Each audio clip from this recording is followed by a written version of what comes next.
Retro Read-Along Records presents the story of the Elves and the Shoemaker, based on the 1812 original fairy tale by the Brothers Grimm, lovingly retold by Grandma Sue and P.A.I.G.E.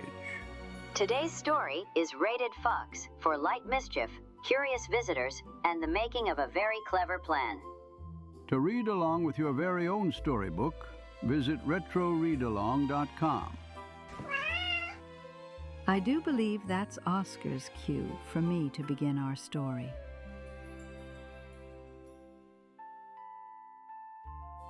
Welcome to the classic fairy tale library of P.A.I.G.E and Grandma Sue. You'll know it's time to turn the page when you hear this sound. Now snuggle up, grab your book, and get ready for a bit of magic.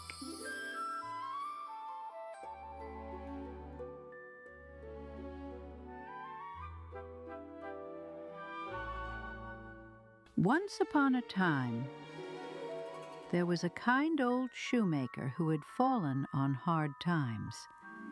His cupboards were bare, his pockets were empty, and he had just enough leather left for one last pair of shoes. That evening, he cut the leather with great care. He laid the pieces neatly on his workbench. Tomorrow, He told himself, I will make the finest pair of shoes I know how. even with so little left, the shoemaker went to bed with a peaceful heart.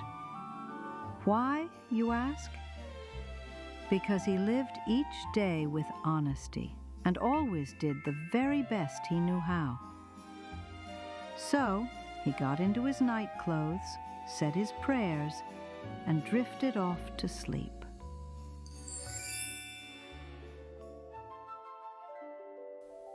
The next morning, the shoemaker stretched, yawned, and shuffled into the workshop. He rubbed his eyes and blinked. The shoes were finished, neatly sewn, polished, and sitting right there on his table, as if by magic. He blinked, then blinked again, staring at the flawless stitching and craftsmanship of the pair of shoes.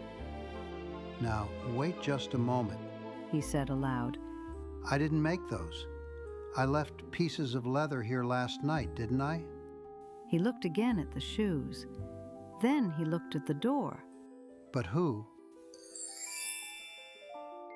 Just then, a gentleman stepped into the shop.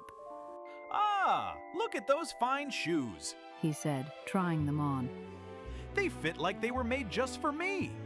He paid generously, more than double the usual price. The shoemaker, still blinking in surprise, tucked the coins into his apron. With the money from the sale, the shoemaker was able to buy leather for 2 more pairs of shoes. He tucked the bundle under his arm and hurried home with a smile on his face.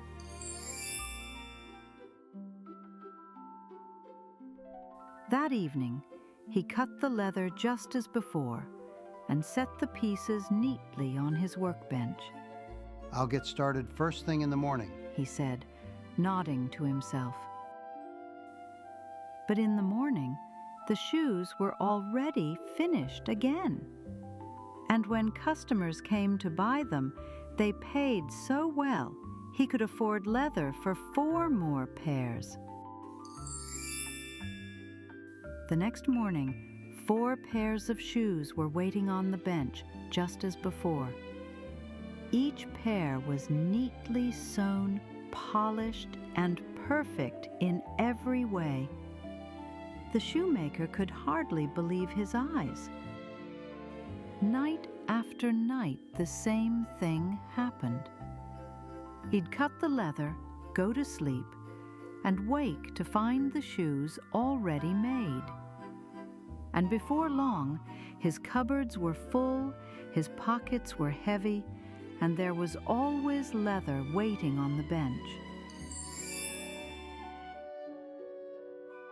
One chilly evening, just before Christmas, the shoemaker sat beside the fire and turned to his wife. Do you think he asked softly. we should try to see who's been helping us? His wife agreed at once. Let's keep watch in secret, She said. so we don't frighten our kind helper. I'll light a candle, and we'll see who's been blessing our little shop. That night, they tiptoed into the workshop and hid behind some hanging coats. The room was still. The candle flickered. They hardly dared to breathe. At the stroke of midnight, 2 tiny men skipped into the room, wearing nothing at all but big smiles. Without a word, the little men got straight to work. They stitched and sewed, tapped and tugged, their fingers moving faster than the shoemaker had ever seen. They worked until every last shoe was finished. Then, quick as a flash, they tidied the workbench and dashed out the door into the night. The next morning, over breakfast, the shoemaker's wife said, Those dear little men have done so much for us, and neither one has a stitch to wear. I'll sew them tiny shirts, trousers, and stockings. And you, she added with a smile. can make each of them a proper pair of shoes. The shoemaker grinned. What a grand idea. That evening, they placed the little outfits on the workbench, right where the leather usually went. Then they lit the candle and tiptoed away. They hid behind the coats once more, eager to see what the little men would do when they saw the gift. The room was still. The candle flickered. They hardly dared to breathe.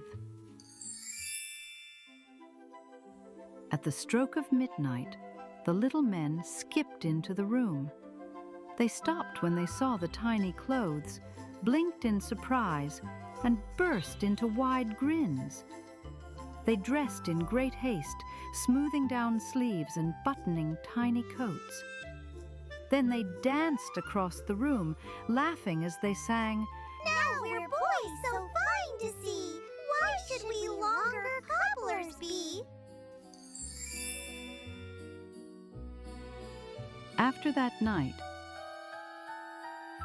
the little men were never seen again. But even with all his newfound prosperity, the shoemaker still went to bed with a peaceful heart.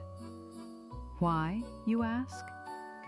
Because he lived each day with honesty, stayed grateful for the kindness of others, and always did the very best he knew how.